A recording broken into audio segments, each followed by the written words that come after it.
আসসালামু আলাইকুম ওয়া রাহমাতুল্লাহ। আশা করি আল্লাহ পাকের অশেষ মেহেরবানিতে সবাই ভালো আছেন। সূরা কাউসার মহাগ্রন্থ আল কোরআনের সবচেয়ে ছোট সূরা, সেটার নাম কি? সূরা কাউসার। ইন্না আতাইনা কাল কাউসার, সবচেয়ে ছোট সূরা, কিন্তু পাওয়ার আছে। ছোট হলে কি হবে? অনেক পাওয়ার। আপনি যদি এই ছোট সূরাটি, সূরা কাউসার, আপনি চোখ বন্ধ করে 3 বার পড়তে পারেন, তারপর দেখবেন এটা ম্যাজিক হয়ে যাবে। কিসের জন্য ম্যাজিক? কোন বিষয়ে ম্যাজিক? আপনার মনের ভিতরে শান্তি পাচ্ছেন না, আপনার শত্রুরা আপনাকে বিভিন্ন ধরনের কটু কথা বলতেছে, আপনাকে বিরক্ত করতেছে, আপনার মনের ভিতরে একবারে অশান্তি ঢুকাইয়া দিচ্ছেন। সেই অশান্তি থেকে দূর করার জন্য আপনি এই সূরা কাউসার 3 বার পাঠ করতে পারেন। পাঠ করে কেরামতি দেখাই দিতে পারেন। আপনি সূরা পাঠ করবেন, সঙ্গে সঙ্গে কাজ হয়ে যাবে, প্রমাণিত। এটা অনেক প্রমাণ আছে। অনেক লোক এরকম আমাদেরকে বলছে যে এই সূরা সে পাঠ করে সে প্রমাণ পেয়েছে। তার সাথে যারা খারাপ আচরণ করত, তাদের পাড়া প্রতিবেশী, আত্মীয় স্বজন, বন্ধু বান্ধব এবং অফিসে যারা চাকরি করে কলিগ, তারা সার্বক্ষণিকভাবেই বিভিন্ন দিক দিয়ে তাদেরকে ছোট করার চেষ্টা করতো, লাঞ্ছিত অপমানিত করার ধান্দায় থাকতো। এবং সেই লাঞ্ছিত অপমানিত হওয়া থেকে মুক্তি পেয়েছেন তারা এই সূরা কাউসারের মাধ্যমে। কিছু রুলস আছে, রুলসের মাধ্যমে পড়তে হবে। এছাড়া সূরা কাউসার আমরা জানাই দেব রুলসগুলো অবশ্যই, যে এই সূরা কাউসার কখন নাজিল হয়, কেন নাজিল হয়। কোন গ্রন্থে আসছে নবী মুহাম্মদ সাল্লাল্লাহু আলাইহি ওয়াসাল্লামের ছেলে ছিলেন কাসেম। সেই কাসেম ছোটবেলায় মারা যায়।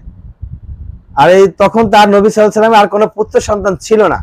আর পুত্র সন্তান না থাকার কারণে কাফেরা তাকে নির্বংশ বলতো, লেস করা বলতো, আল্লাহ মাফ করুক। এই ধরনের নেগেটিভ খারাপ বাক্য তারা বারবার বলে নবী মুহাম্মদ সাল্লাল্লাহু আলাইহি ওয়াসাল্লামকে খেপায় তুলতেন।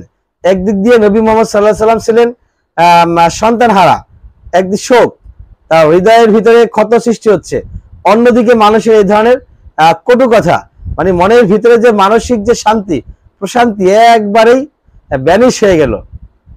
তখন মহান রব্বুল আলামিন নাজিল করলেন কাউসার, অর্থাৎ আপনি মনের ভিতরে প্রশান্তি ফিরিয়ে নিয়ে আসুন, আপনাকে দান করলাম কাউসার। যেই কাউসারের ভিতরে কি থাকবে? শরবত থাকবে, জল থাকবে, পানি থাকবে, হাউজে কাউসার। সে হাউজে কাউসার দান করলো। যে ব্যক্তি হাউজে কাউসারে 1 গ্লাস পানি খাবে, পান করতে পারবে, কিয়ামত সেই আসার আগ পর্যন্ত তার আর পানির পিপাসা লাগবে না।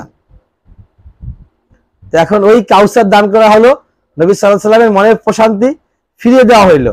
তাহলে নবী মুহাম্মদ সাল্লাল্লাহু আলাইহি ওয়াসাল্লাম যেহেতু মনের প্রশান্তি ফেরত পেলেন, আমরাও আমাদের মনের প্রশান্তি ফেরত পেতে পারি। আমাদের কেউ কোনো কটু কথা বললে, আমাদের বিরুদ্ধে কেউ লেগে থাকলে, আমরা এই কাউসার পাঠ করবো। কিভাবে পাঠ করবো? প্রথমে ইস্তেগফার পাঠ করবো 3 বার। 3 বার ইস্তেগফার পাঠ করবো। ইস্তেগফার পাঠ করার পরে 3 বার দুরূদ শরীফ পাঠ করবো। তারপরে 3 বার সূরা কাউসার পাঠ করবো। তারপরে আবার 3 বার দুরূদ পাঠ করব।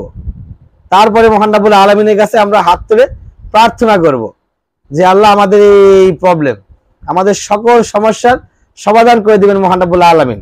আমি আবার বলতেছি, প্রথমে 3 বার ইস্তেগফার পড়তে হবে, তারপরে 3 বার দুরূদ শরীফ পড়বেন, তারপর হচ্ছে সূরা কাউসার 3 বার পড়বেন, তারপর আবার আবার দুরূদ শরীফ 3 বার পড়বেন। তারপরে মহান রব্বুল আলামিনের কাছে হাত তুলে প্রার্থনা করবেন, আল্লাহ তাআলা আপনার মনের আশা পূরণ করবেন, আপনাকে প্রশান্তি ফিরিয়ে দিবেন ইনশাআল্লাহ। এই লেকচারটি শুনে আপনি যদি উপকৃত হয়ে থাকেন, আপনার যদি ভালো লেগে থাকে, আপনার যদি কোনো কাজে এসে থাকে, তাহলে অবশ্যই ভিডিওটিতে একটি লাইক দিয়ে আপনার ব্যক্তিগত মতামত জানাতে ভুলবেন না। এবং আপনাদের কোনো প্রবলেম থাকলে সেই প্রবলেম সম্পর্কিত যে আনসার দরকার আপনার, সেটা অবশ্যই আমাদেরকে জানাবেন। আমরা পরবর্তী ভিডিওতে অবশ্যই আপনাদেরকে জানানোর চেষ্টা করবো ইনশাআল্লাহ। ওয়া আখির দাওয়ানা আলহামদুলিল্লাহি রাব্বিল আলামিন।